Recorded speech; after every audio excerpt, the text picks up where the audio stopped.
And now the National Broadcasting Company presents Inspector Thorne in The High Style Murder Case.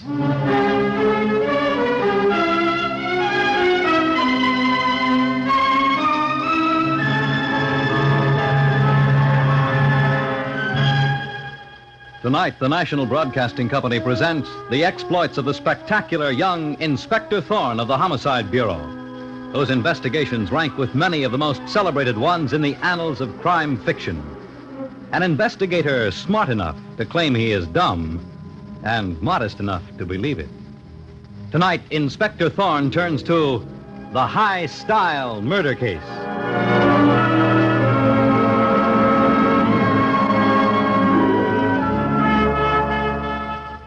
It is late one afternoon in the private office of Madame Florette, head of Florette Incorporated, one of the most famous dress houses in the fashion world. Madame Florette, distinguished by a reputation for fanatical honesty, is young and beautiful despite her fantastic success. But she seems disturbed as she turns to her secretary and speaks the words that lead to terror and murder. Lucille, I'm ready to see Stephen Marsh now. He will be happy, Madame Florette. Monsieur Stephen has been waiting for an hour. Madame Florette will see you, Monsieur Stephen. Oh, thank you, Lucille. Wait outside, Lucille. Oui, Madame. Stephen, I'm not going to beat around the bush. What is it, Madame Florette? Hasn't my work been satisfactory? Don't put on such an innocent air. You've been padding accounts, Stephen, stealing from the firm. No. Don't squirm and lie, you thief. I have the proof right here. I hired you in the first place only for the sake of your mother. But I don't care how long your mother's been working for me. You're a thief, and I'm going to turn you over to the police. No, you can't do that. I made a mistake. I lost some money in a deal, and I had to pay it back. I got in deeper and deeper, but if you'll only give me another chance. There's no excuse for dishonesty, Stephen. Well, then please give me some time, Madame Florette.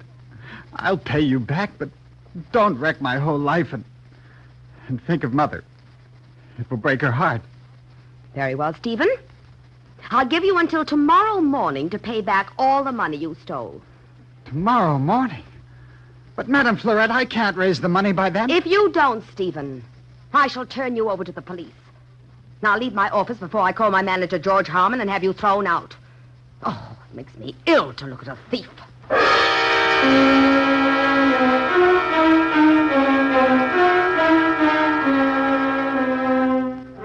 And now, the next morning, we see Madame Florette's secretary, Lucille Valois, coming to work, passing through the outer rooms and entering Madame Florette's private office. Good morning, Madame Florette. Madame Florette! Help! Murder! What is it? What's the matter? Monsieur Harmon, someone has killed Madame Florette. She's dead. Stabbed in the back with a scissors. What? Get the police. Oh, get the police.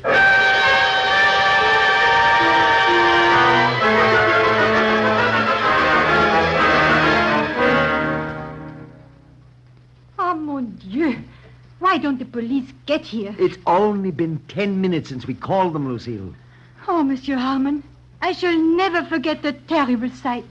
My poor Madame Florette lying in a pool of blood. Oh, stow it, Lucille. You didn't give a hoot for Madame Florette. Listen to the big, important general manager talking. You better be careful, George Harmon. And you better quit putting on that act when Inspector Thorne gets here. Thorne's hot stuff, and he'll see through you like a pane of glass. I'm not afraid of Inspector Thorne. Maybe you are, George. Me? Why should I be afraid? Keep quiet, Lucille. Someone's coming. Inspector Thorne? Yes, I'm Thorne. This is my associate, Sergeant Muggin. Morning. Inspector Thorne, I'm George Harmon, Madame Florette's general manager. How do you do, Mr. Harmon? Is this the lady who found the body? Yes, I am the one. What is your name? Her name is Lucille Valois. Mr. Harmon, let Miss Valois speak for herself. Go on, Miss Valois. Yes, Inspector Thorne. I was poor Madame's secretary. I entered her office this morning thinking to find her working, as always, when I see her lying by the side of her desk, stabbed with a big pair of dressmaker scissors. I see. Oh, it was horrible, Inspector Thorne. I screamed and ran out, right into the arms of Monsieur Harmon here. I'm so grateful Monsieur Harmon is here early in the morning. Earlier than usual. Hey, what are you saying, Lucille? She said you were here earlier than usual, Harmon. Is that true? No, Inspector Thorne. That is, I sometimes come in this early. But not often? Whenever I have special work to do. And just what is your work here, Mr. Harmon? Well, as I told you, Inspector Thorne, I'm Madame Florette's general manager. I select all the materials we make our dresses from. This morning I had to arrange a dinner for some buyers. Ha! A matter of an hour. What are you trying to do, Lucille? Get even by making me look suspicious? Get even for what, Harmon? I spoke out of turn, Inspector Thorne. It's your turn now. Go on. You shouldn't take Lucille seriously, Inspector Thorne. Don't you insult me, George Harmon. Half the time you don't know what you're saying, Lucille. You get so worked up. Oh, really? She's as temperamental as a tiger, Inspector Thorne.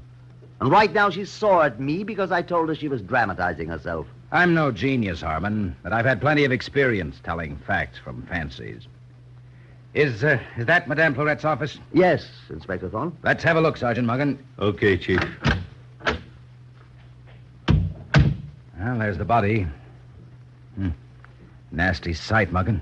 Yeah, pair of scissors in her back. The scissors must have gone straight to Madame Florette's heart. Lucky for her. I've seen him where the murderer had to stab her half a dozen times. Save it for your memoirs, Muggen. Desk light on. She must have been working late. Have a look at this paper on her desk, Muggen. It's a notice of a shipment of dresses from Paris clearing through customs today. Yes. Apparently she was killed in the middle of a job. Working till the last. Died with her boots on, huh? I'm not so sure of that. What do you mean, Chief? Take a look at her shoes, Sergeant Muggen. So? I'm no expert on women's clothes, Muggen, but I've noticed most of them won't go out of the house in certain color combinations. Yeah? Then how come a fashion expert like Madame Florette is wearing black shoes with a navy blue dress? Even the average well-dressed woman wouldn't wear that color combination. Hey, Chief. That's right. Who's that? It's me, Lucille Valois. I have something to tell you, Inspector Thorne. All right, Miss Valois. I'm through here anyway. Sergeant Muggen, while I talk with the secretary, Lucille Valois, you check the building employees. Find out if anyone came in here late last night. Got you, Chief. Now, Miss Valois, what is it? If there is a murder, the police, they look for people with a motive, no? Yes. Then it is my duty to tell you that yesterday, Madame Florette sent for a young man who works here, Stephen Marsh. Stephen Marsh. Yes, Inspector Thorne. I overhear their conversation.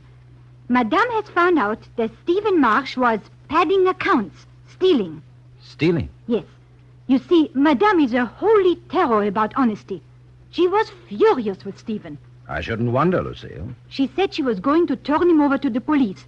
He pleaded with her, and finally she gave him till this morning to return the money. You certainly got an earful, Miss Valois. I did not listen on purpose. They were talking so loud I could not help hearing. I have a few questions for you, Miss Valois. You're French. But of course, I suppose Madame Florette hired you so she could speak her own language with someone? not at all, Inspector Thorne. Madame Florette was no more French than you are. Is that right, Lucille? You see, a French name is supposed to be good in the fashion business. Yes, so I've heard. How long did you work for Madame Florette? It is 2 years now. Oh, that it should end like this. You will arrest Stephen Marsh? We have to find him first. Oh, Inspector Thorne, there's Stephen's mother, Mrs. Marsh, just coming in. Maybe she knows where he is. Stephen's mother? But yes, she works here as a fitter. Oh, Mrs. Marsh. Good morning, Lucille. I'm sorry I'm so late. I had a terrible night. I want to see Madame Florette. Please tell her I must see her right away. Madame Florette? But don't Miss you know... Valois, will you step outside, please? Certainly, Inspector Thorne, if you wish. Now, Mrs. Marsh, why did you want to see Madame Florette? It's a personal matter, sir. Is it about your son, Stephen? Who are you? I'm Inspector Thorne of the police. The police. I suspect you want to see Madame Florette to plead for your son, whom she caught stealing. You know about Stephen? Yes, Mrs. Marsh. But Madame Florette promised not to tell the police till this afternoon. So I've heard. Inspector Thorne, please. Please don't arrest my son, Stephen. He'll return the money. Stephen's a good boy.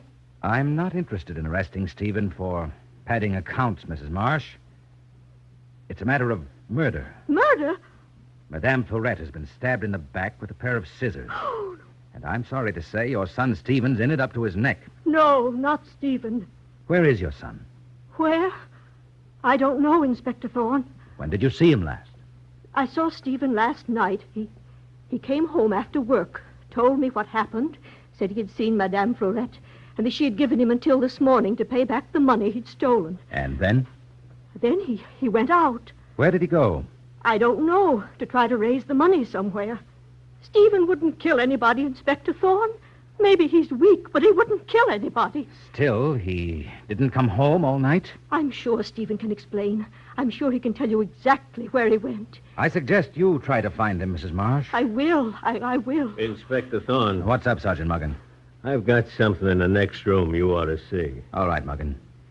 If you locate your son, Mrs. Marsh, you'd better tell him to give himself up. Where can Stephen be? I've got to find him. Why didn't he come home? I've got to think. Where can Stephen be? The phone. I'm not going to answer. I've got enough on my mind. Oh, Mrs. Marsh, that phone call's for you. Will you take it in there? For me? Yes. All right, I'll take it, Lucille. Dear Mrs. Marsh, I leave you. Who could be phoning me? Hello? Hello? Mother? Stephen, where are you? I'm home, Mother. I just wanted to tell you goodbye. Goodbye. Stephen! I can't face it, Mother. I'm going to end it all, and I just wanted you to know that I thank you and love you. No, Stephen, wait for me. I'm coming right home. We'll talk it over then. It's no use, Mother. Goodbye. Stephen! I've got to stop him. I've got to do something. Inspector Thorne, hurry, help me. Mrs. Marsh, what is it? It's my son, Stephen. He's going to kill himself. You've got to save him, Inspector Thorne. Where is he? At home, 2 West 9th Street. Let's go, Sergeant Muggin.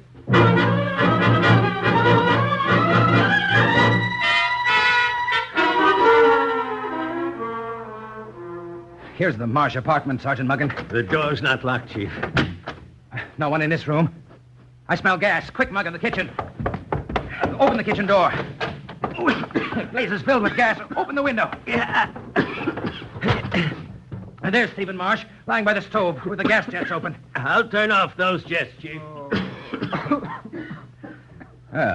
Stephen isn't even unconscious yet. Go away. Let me die. Come on, Stephen. Sit up. Who are you? I'm Inspector Thorne. This is Sergeant Muggin. Why didn't you let me die? I don't think you really wanted to die, Stephen. What?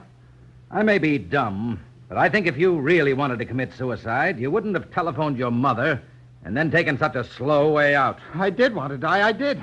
Then what's this monkey wrench doing at your side? Isn't it there to break a window in case we didn't arrive to rescue you and you felt yourself passing out? Isn't it? I was crazy. I thought I'd get some sympathy. By staging a fake suicide?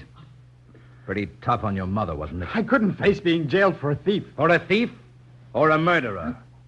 A murder? Yeah, Madame Florette was bumped off last night. What, Sergeant Muck? Well, I didn't kill her. I wasn't near the place. No, Stephen. Here's a page from the night book of the office building. Everyone who enters or leaves after 5 is supposed to sign in. Well, what of it, Inspector Thorne? You signed this book when you entered that building at 9 p.m., Stephen. When you came out, you tried to erase your name and sign a phony name over it. But the erasure is obvious. I'll tell you the truth, Inspector Thorne. That's a new idea. Let him talk, Sergeant Muggin. I did steal some money from the firm, Inspector Thorne. Madame Florette threatened to turn me over to the police unless I paid it back by today. Go on, Stephen. Well, I tried to raise the money, but couldn't. So I went back to the office last night to plead with Madame Florette for more time. When I got there, she was already dead. You expect me to believe that? It's the truth. Listen, I wasn't the only one who had something against Madame Florette. No? Oh, why don't you get after her secretary, Lucille Valois? Why? Because Lucille is nuts for the general manager, George Harmon, that's why. And Madame Florette stole Harmon away from her. Holy cats. As you say, Muggin. Well, on your feet, Stephen. We're going back to Florette Incorporated to find out which one of you is lying.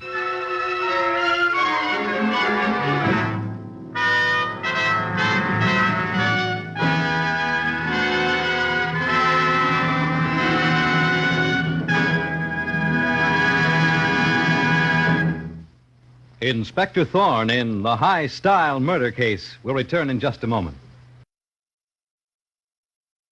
Now, back to Inspector Thorne and the high-style murder case.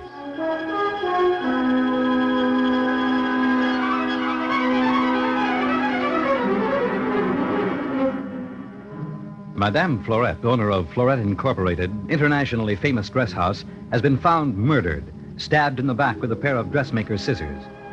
Investigating the murder, Inspector Thorne finds that Madame Florette had threatened a young employee named Stephen Marsh with jail for stealing money from the firm. Inspector Thorne has questioned the murdered woman's French secretary, Lucille Valois, her general manager, George Harmon, and Stephen's mother, Mrs. Marsh, a fitter at Florette Incorporated. Suddenly, Stephen Marsh stages a fake suicide, and when faced with this, he accuses the secretary, Lucille Valois, of the murder, saying it was well known that Madame Florette had stolen the man Lucille loved, the manager, George Harmon. Now we see Inspector Thorne confronting the secretary and saying, "Now, Miss Valois, I'm told you're in love with the general manager, George Harmon." In love with that pig? Don't make such a joke. I expected you to lie to me. But it isn't a lie, Inspector Thorne. George Harmon is not my type of man, I assure you. Strange. It's common gossip around this dressmaking establishment that when you first came to work here, George Harmon gave you a big whirl, and that you liked every minute of it. You're naive. I flirted with George for the sake of my job. You dated George Harmon 4 or 5 evenings a week. You're a busy man digging up dirt. Murder's a dirty business, Miss Valois. I had nothing to do with the murder. You were the first to find Madame Florette's body. So? And as far as we know, the last to see her alive. That doesn't mean a thing, Inspector Thorne, and you know it. But this does, Miss Valois. About a year ago, George Harmon stopped taking you out. He became very cozy with Madame Florette. I didn't care. I was tired of George. Is that why you tried to resign? What is that you say? Credit the police with some sense, Miss Valois. We've checked the office files and found your letter of resignation.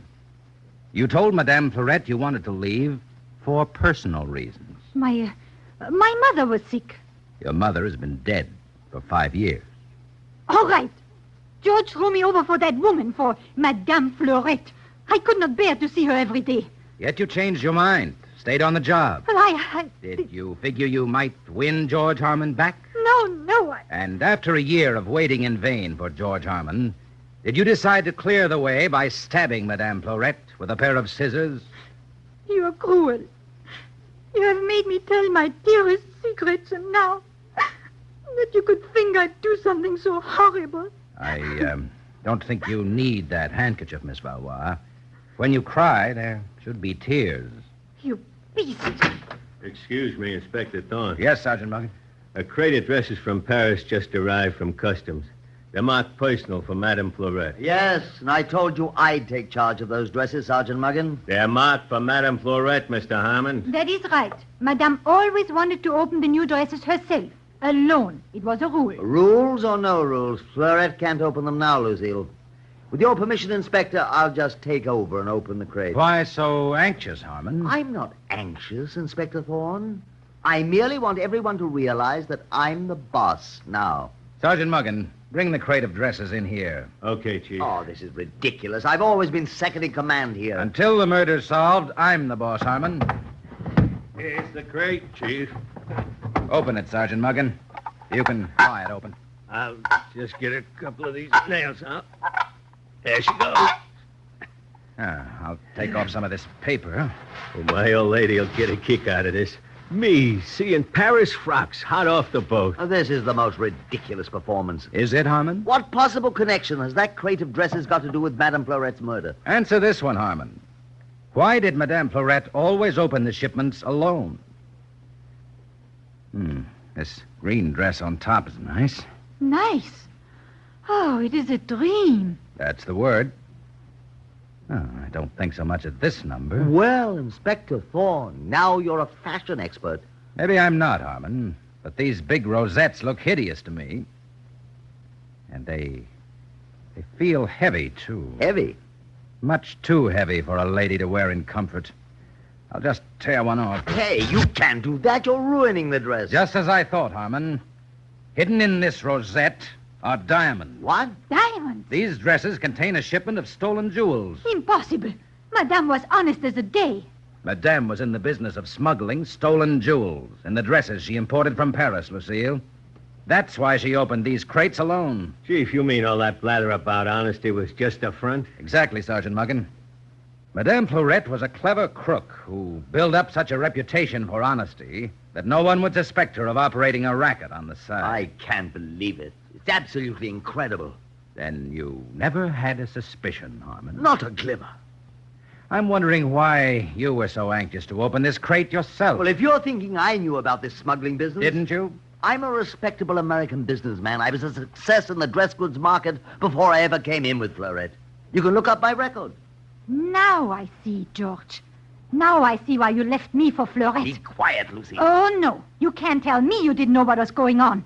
You and Madame Florette were as thick as thieves. You don't know anything about it, Lucille. I know all about it. I saw you with your heads together, whispering, Lucille, looking guilty. shut up, I said. You can't stop me from talking, George. Well, talk if you want, you fool. What you don't know is Florette and I were secretly married. Married? That's why you saw us with our heads together, whispering, Lucille. That's why we were so thick. A secret marriage. Florette wanted it that way, Inspector Thorne. She said it would be bad for business. Now I see. She must have been afraid I'd find out about her stolen jewel racket if we lived together openly. Don't believe a word of it, Inspector. Her husband knows his wife's business. You've tried to get revenge on me long enough, Lucille. Maybe you were in the diamond smuggling racket with Florette. Me? Those dresses came from Paris, and so did you. That's enough from both of you. Come on, Sergeant Muggin. We have work to do. Right you are, Chief. Well, what a case, Muggin. Yeah. Half of them are crooks, Chief. First the kid, Stephen Marsh, who stole money from the firm. Then Madame Florette, who's supposed to be so honest. Now maybe the manager, Harmon, and the secretary, Lucille. We'll find out about them, and fast. Cable the Paris police, Muggin. Find out who represented Madame Florette in Paris and shipped those dresses to her. Gotcha. When I know who was working with Madame Florette in the diamond smuggling racket, I'll be ready to move in on the killer.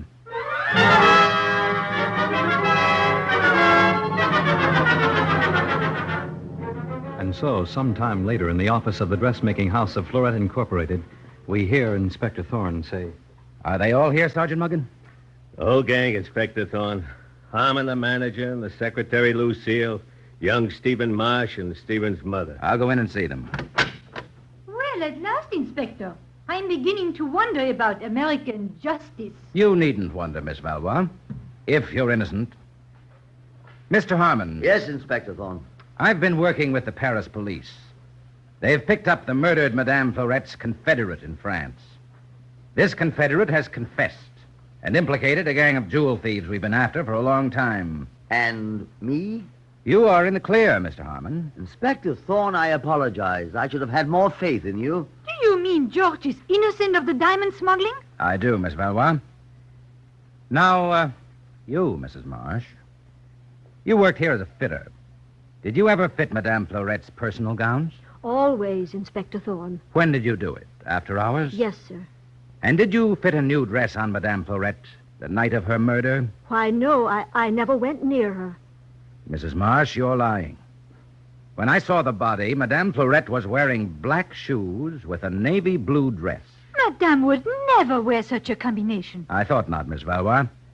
So the only explanation is that she was trying on that navy blue dress for a fitting. Maybe I did fit that navy blue dress on Madame Florette the night of the murder, but I didn't kill her. I get it, Inspector Thorne. Mrs. Marsh must have done it to protect her son, Stephen. She must have begged Florette not to expose her son for stealing money from the firm, and when Florette wouldn't listen, Mrs. Marsh stabbed her with those scissors. Mother, you didn't... No. I did plead with Madame Florette for my son, and she wouldn't listen. But then... Yes? Someone else came in, Inspector Thorne, and sent me away while I was still fitting her with a navy blue dress. Who came in? Take my advice, Mrs. Marsh. Don't say another word till you get a lawyer. I don't care what happens. I've got to talk, Mr. Harmon. He's the one who came in, Inspector Thorne. George Harmon. Ridiculous. Quiet, Harmon. Go on, Mrs. Marsh. Afterwards, Mr. Harmon came to me and said he'd see that my son Stephen wouldn't be prosecuted for stealing that money. I kept my mouth shut. I thought so. I didn't know it was a case of murder, Inspector Thorne. And when I did find out, I was afraid to talk. The woman's mad. Oh, no, George Harmon. You were much too anxious to open that crate of dresses containing the smuggled diamond. What's this now, Thorne? You said yourself I was cleared of being in that smuggling racket. But I didn't say you didn't know about it. What? You found out about the diamond smuggling racket the day of the murder, Harmon, and made a beeline to Madame Florette to have it out with her. You were in such a state you couldn't wait for Mrs. Marsh to finish the fitting of that navy blue dress. That's ridiculous. You argued with Florette. Then you went wild, picked up the scissors, and stabbed her in the back. No! You found out she was going to double-cross you. That she was getting ready to fix things so that if her diamond smuggling racket was exposed, it would look as though you, her secret husband, were the crook. You can prove it. Can't I, Harmon? The Paris police have talked to the French detective you hired when you began to get suspicious of your wife, Florette. All right, Inspector Thorne. You've thought of everything. I'm not sorry I killed Florette. She deserved what she got. I loved her, and she only married me for a sucker. She was just trying to find a fall guy. Instead, she found something she didn't bargain for. A murderer. Take him in, Sergeant Muggin.